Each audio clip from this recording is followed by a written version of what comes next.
En el verano de 1978, en la apasionante Argentina, la selección italiana, la Squadra Azzurra, cautivó a la afición mundial, creando una emotiva experiencia en el Mundial. Bajo la dirección del arquitecto Enzo Bearzot, Italia dejó de ser ese año el equipo del famoso estilo defensivo negativo del Catenaccio. En su lugar presentó una generación de talentosos jugadores con un versátil estilo de juego zona mixto, ataque intenso, técnica extravagante, pero con una férrea disciplina defensiva. Aunque solo se detuvo en el cuarto puesto, esa generación fue considerada el equipo más hermoso que no ganó el campeonato. La fórmula perfecta para alcanzar la gloria 4 años después. Pero tras esos momentos gloriosos en la cancha, se esconden personas con destinos muy singulares. Han transcurrido más de 4 décadas y el tiempo ha dejado huellas crueles y glorias tardías en sus vidas. Algunos se han convertido en monumentos inmortales. Otros han optado por una vida tranquila y, lamentablemente, otros han tenido que detener su camino en la tragedia definitiva. Repasemos los altibajos de los jugadores que conformaron el alma de la generación dorada del fútbol italiano en 1978. Claudio Gentile, de 24 años en 1978, era una auténtica roca tanto en la banda como en el centro de la defensa. Si Cirea era seda, Gentile era acero. Famoso por su estilo de juego agresivo e irritante y su disposición a todo para frenar al rival, Gentile jugó los 630 minutos del torneo, convirtiéndose en una pesadilla para los delanteros gracias a su tenacidad y su férreo espíritu de lucha. No dudaba en chocar, personificando el espíritu de lucha inquebrantable de los italianos. La carrera de Gentile continuó prosperando con la Juventus y la selección italiana. Su momento álgido llegó en el Mundial de 1982, donde se endosó a 2 genios del fútbol, Maradona y Zico, con su famoso arte de marcar. Tras retirarse, Gentile no optó por una vida tranquila, sino que se dedicó a entrenar. Cosechó un gran éxito al liderar a la selección italiana sub-21 a ganar la Eurocopa de 2004, formando a una nueva generación de talentosos jugadores. Sin embargo, su carrera como entrenador se topó posteriormente con muchas dificultades y estuvo ausente con frecuencia de los banquillos de los grandes entrenadores en los últimos años, lo que le hizo sentir un poco arrepentido y olvidado. Hay un contraste interesante entre Gentile dentro y fuera del campo. Sobre el césped se le considera el carnicero, un villano que destruye la belleza. Pero en la vida real, Gentile es un hombre nacido en Trípoli, Libia, con una profunda nostalgia por su patria y un alma bastante sensible. Es una persona de principios, directa, y a veces esa franqueza le dificulta las cosas en el mundo del fútbol moderno, lleno de diplomacia. Hoy, con más de 70 años, Claudio Gentile lleva una vida bastante reservada. Aunque ya no dirige directamente al equipo, sigue apasionado por el fútbol italiano y suele defender abiertamente el arte tradicional de la defensa. Sigue esperando una oportunidad para volver a aportar, y la pasión del Gaddafi de antaño parece no apagarse jamás en su mirada decidida.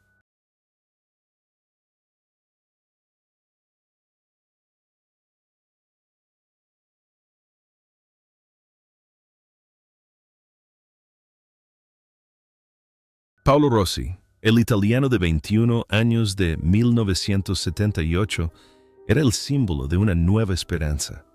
Delgado, no musculoso, pero con una asombrosa agilidad en el área, Rossi era apodado el asesino con cara de niño. Jugó los 7 partidos, marcó 3 goles y creó ocasiones de oro. Sus brillantes actuaciones a los 21 años lo transformaron de un jugador en potencia a una estrella codiciada por todo el mundo. Pablito, rápido como una ardilla, afilado como una navaja. Pero la vida de Paolo Rossi después de ese torneo fue como un guión cinematográfico dramático con altibajos. Tan solo 2 años después de su gloria en Argentina, Rossi se vio envuelto en el impactante escándalo de amaño de partidos de los Totoneros en 1980. De héroe, se convirtió en pecador, Fue suspendido 2 años y parecía que su carrera había terminado en humillación. Pero entonces, el destino lo llamó en el Mundial de 1982. Al regresar del penalti con los pies aún sin sentir el balón, respondió a todas las críticas con una actuación soberbia, guiando a Italia al campeonato y ganando el Balón de Oro. Tras retirarse, Rossi se convirtió en un exitoso empresario en los sectores inmobiliario y agroturístico y en un apreciado comentarista de televisión por su amable sonrisa y modestia. Vivió en paz con su esposa Federica y sus hijos, disfrutando de la sencilla felicidad que siempre acarició. Lo más sugerente es el contraste entre un asesino frío en la cancha y una persona cálida en la vida real. En la cancha, Rossi es un terror, un ladrón de espacio y tiempo para marcar goles. Pero cuando se quita la camiseta número 20, es un hombre amable, siempre sonriente y sin dejarse cegar por la aureola. Es la prueba viviente de que se puede caer en las profundidades más oscuras, pero aún así, volar hacia las cimas más brillantes. Sin embargo, ese glorioso y turbulento viaje tuvo que detenerse. El 9 de diciembre de 2020, Paolo Rossi falleció a los 64 años tras una larga batalla contra el cáncer de pulmón. La partida de Pablito, en medio de la conmoción mundial por la pandemia, dejó un enorme vacío en los corazones de la afición italiana y del mundo entero. Su legado no se limita a los goles, sino también a una historia de salvación y una fuerza de voluntad extraordinaria.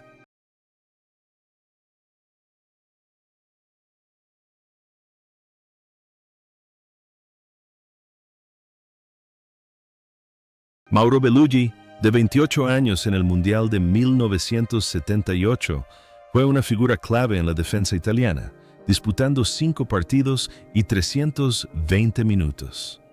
El defensa, que jugó en el Inter de Milán y luego en el Bolonia, era conocido por su inteligencia, su capacidad para interpretar las situaciones y su versatilidad. Aunque no tan vistoso como Scirea ni tan agresivo como Gentile, Belugi fue así una pieza clave, contribuyendo discretamente al puesto del equipo entre los 4 primeros. Tras el torneo, la carrera de Belugi continuó en la Serie A, pero no alcanzó la gloria del Mundial de 1982 como sus compañeros. Se retiró y se convirtió en un comentarista de fútbol agudo y con mucho humor. Vivió una vida vibrante, siempre optimista y con amor por la vida. Belugi era una persona que sabía disfrutar de la vida fuera del campo, siempre provocando risas a quienes lo rodeaban. Sin embargo, el destino le asestó un duro golpe en los últimos años de su vida. A finales de 2020, Carlon contrajo COVID-19 y las complicaciones le obligaron a amputarle ambas piernas, pero incluso en esa tragedia, el optimismo del veterano de 1978 aún brillaba. Una vez bromeó con amargura, pero con energía. Me quitaron las piernas, pero usaré prótesis para correr más rápido. El espíritu de Belugi conmovió a toda Italia. Sin embargo, el cuerpo no aguantó para siempre.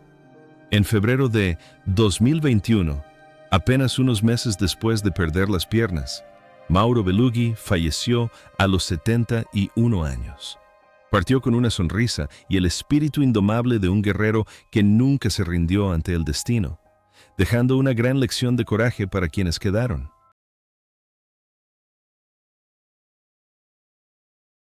Roberto Bettega, de 27 años en 1978, fue la estrella del ataque italiano, jugando junto a Paolo Rossi. Su apodo Bobby Goal, o Pluma Blanca, por sus canas prematuras, no disminuyó su potencial como delantero completo. Bueno en el juego aéreo, hábil en la técnica y versátil en la definición. Con 2 goles en el torneo, Bettega era una punta de lanza peligrosa, inquietando constantemente a la defensa rival. En aquel entonces, estaba en su mejor momento y era considerado uno de los mejores delanteros del mundo. La carrera de Bettega es una historia de gran talento, pero también de mala suerte en la selección nacional. Fue un pilar de la Juventus durante muchos años, ganando numerosos scudettos. Pero el destino le jugó una mala pasada. Una grave lesión de rodilla en 1981 le privó de la oportunidad de participar en el Mundial de 1982. Mientras sus compañeros levantaban la Copa de Oro en España, Bettega tuvo que quedarse en casa viéndolo por televisión. Fue el mayor dolor de su carrera. Tras retirarse, Bettega se convirtió en entrenador senior, ocupando el cargo de vicepresidente de la Juventus durante el período del triunvirato, con Moggi y Giraudo. Experimentó altibajos en el club, viéndose implicado en el escándalo del Calciopoli, pero posteriormente absuelto. Bettega irradiaba una gracia aristocrática, tanto dentro como fuera del campo. Su inteligencia y elegancia reflejaban la personalidad turinesa. Era reservado y rara vez compartía detalles personales, pero siempre irradiaba la autoridad de un líder. Hoy, con más de 70 años, Roberto Bettega se ha retirado, abandonando por completo el fútbol de élite. Vive una vida tranquila con su familia, con el recuerdo de una carrera gloriosa, pero también llena de arrepentimientos. Es la prueba de que, a veces, el talento excepcional debe doblegarse ante la ironía del destino.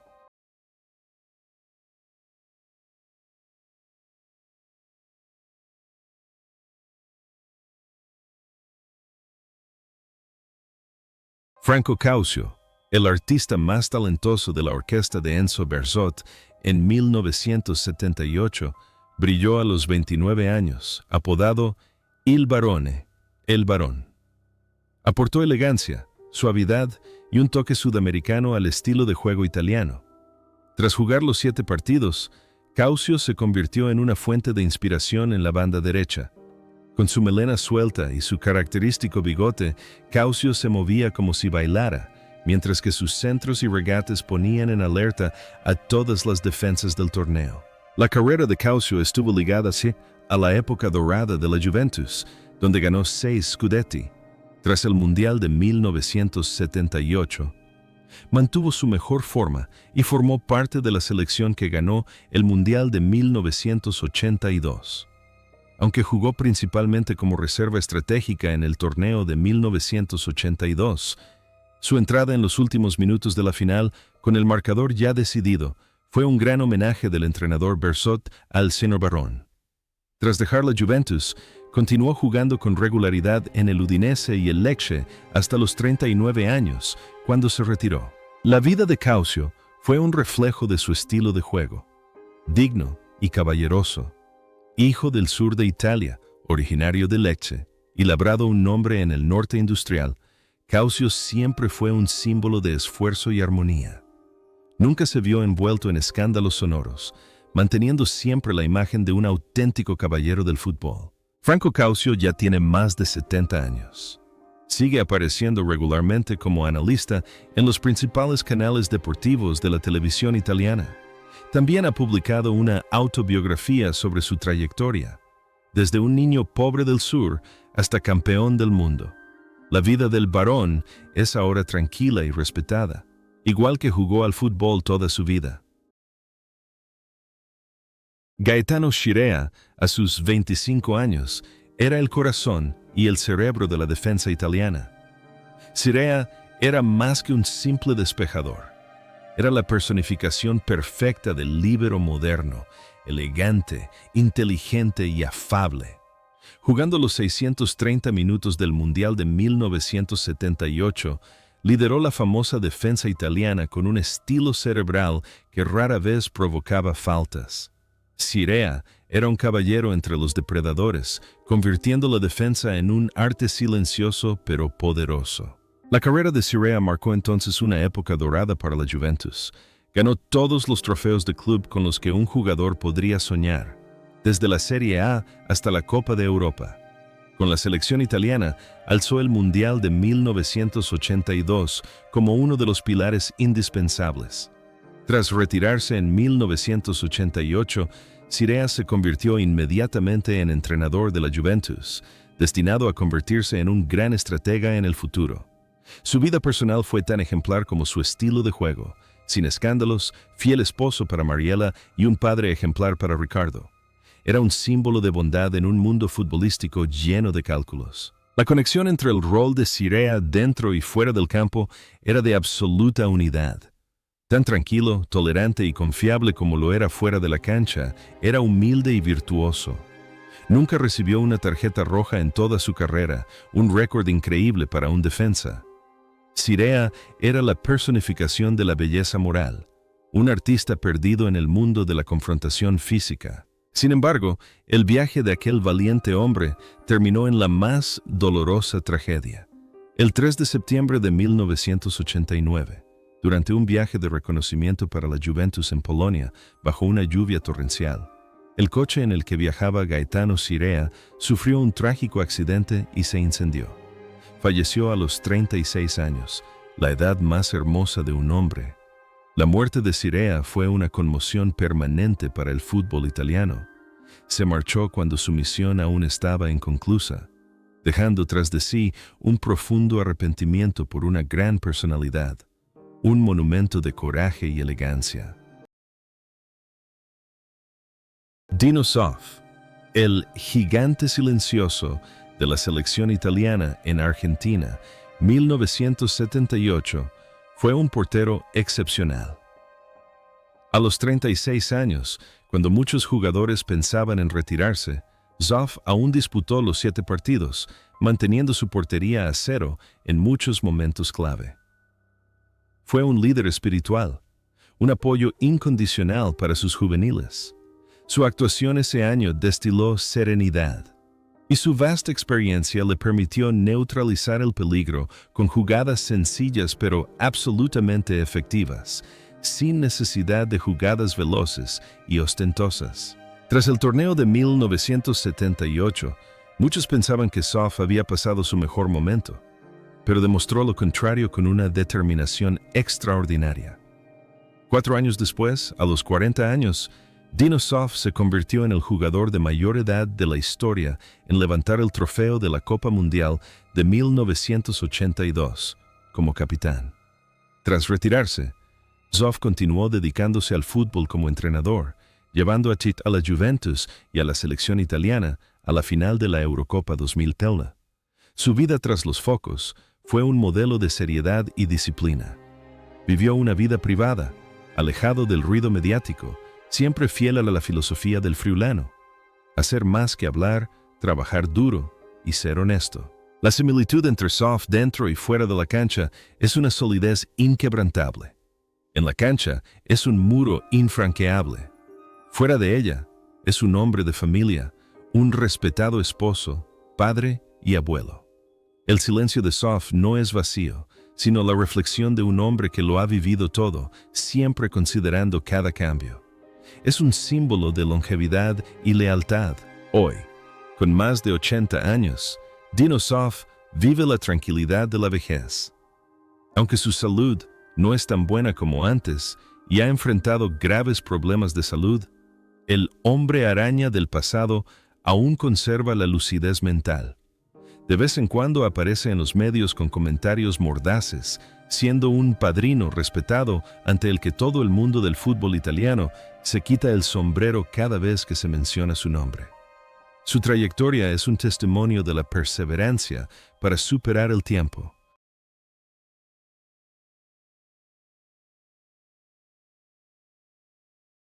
Antonio Cabrini, de 20 años en el Mundial de 1978, fue un soplo de aire fresco y encanto para una defensa italiana famosa por sus defensores veteranos y austeros.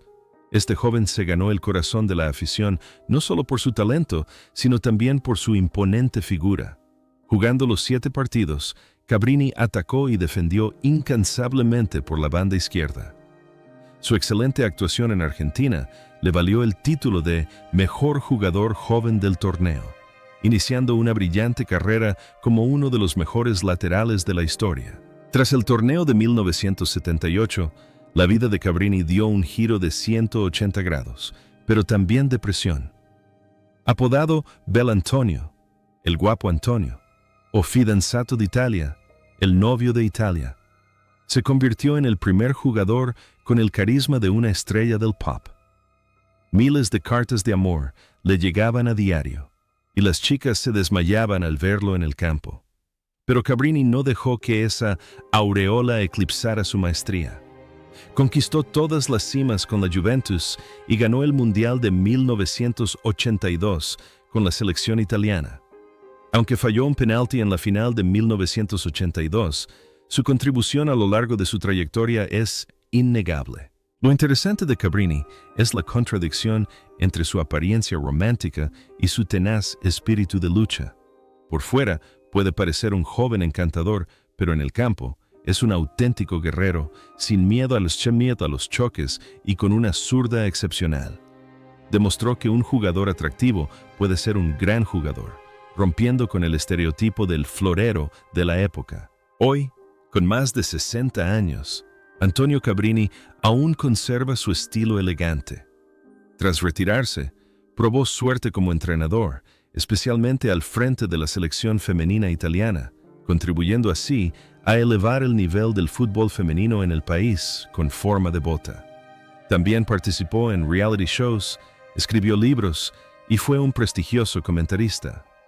Cabrini vive ahora una vida plena, siendo un símbolo de belleza y talento atemporales.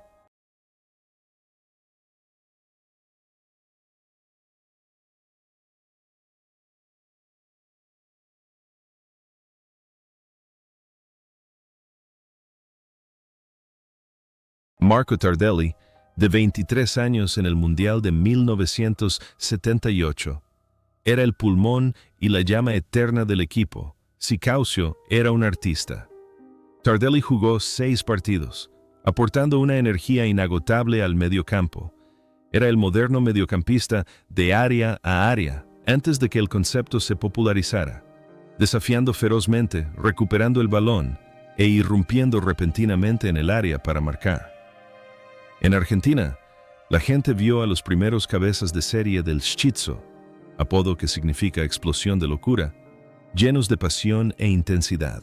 4 años después del torneo de 1978, Tardelli inscribió su nombre en la historia del fútbol mundial no solo al ganar el Mundial de 1982, sino también al celebrar el grito de Tardelli en la final.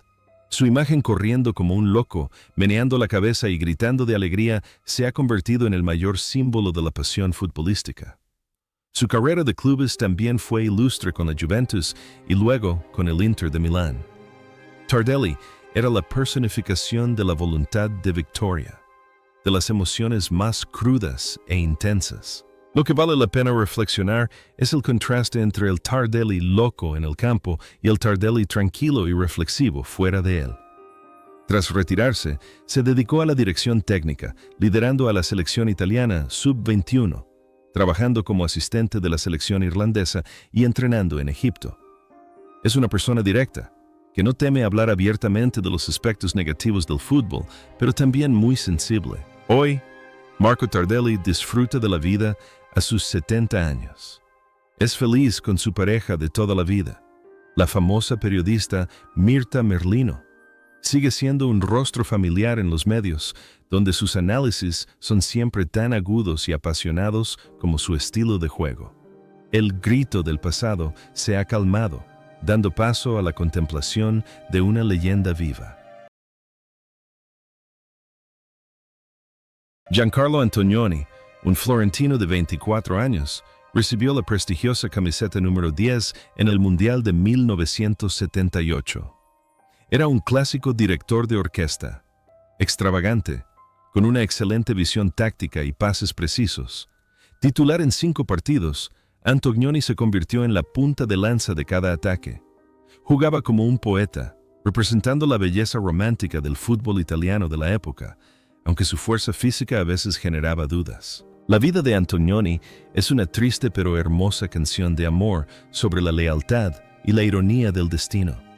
Dedicó sus mejores años a la Fiorentina, rechazando todas las atractivas invitaciones de los gigantes del norte y aceptando pocos títulos para ser llamado Príncipe de Florencia. La mayor tragedia de su vida como jugador le llegó en 1981, cuando sufrió una fractura de cráneo tras un terrible choque con el portero del Genoa. Su corazón dejó de latir en el campo durante unos segundos.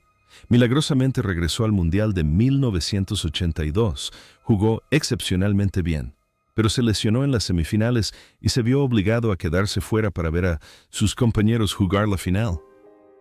Fue campeón del mundo, pero un campeón con una tristeza inconclusa.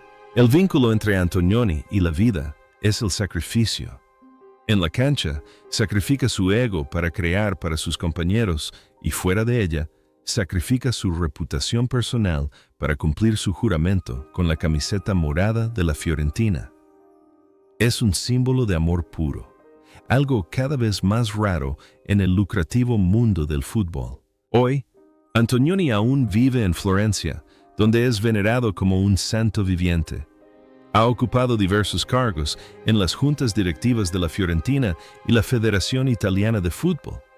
A sus casi 70 años, aún conserva el porte elegante del chico del fútbol con la frente en alto.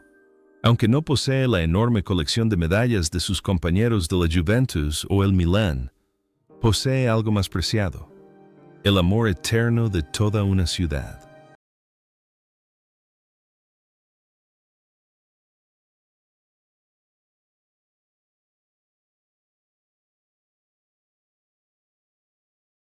Romeo Benetti, a sus 32 años en 1978, destacaba entre los jugadores más glamurosos como un temible veterano.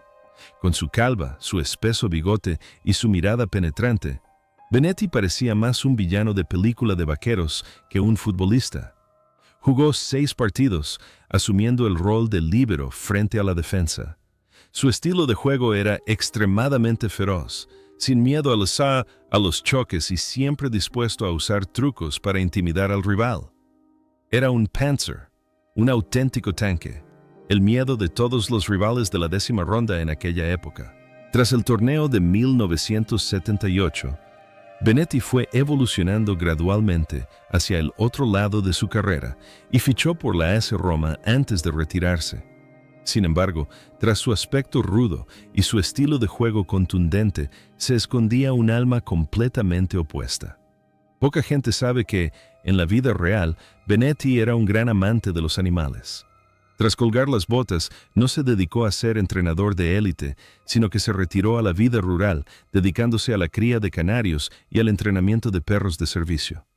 Encontró la paz en la naturaleza, completamente alejado de los focos. Los contrastes de Benetti son un testimonio del dicho: no juzgues un libro por su portada. Es un hombre feroz en el campo, pero cuando suena el pitido final, es un hombre amable, de voz suave y filosófico. Ve el fútbol como un trabajo que debe realizarse con absoluta seriedad, pero la vida real es un lugar para vivir con amor. Ahora, en sus últimos años, Romeo Benetti vive una vida tranquila y apacible. Rara vez aparece en los medios, contento con su vida sencilla. Es una figura peculiar, pero indispensable del fútbol italiano del pasado. Un héroe silencioso que acepta ser el villano para que sus compañeros puedan brillar.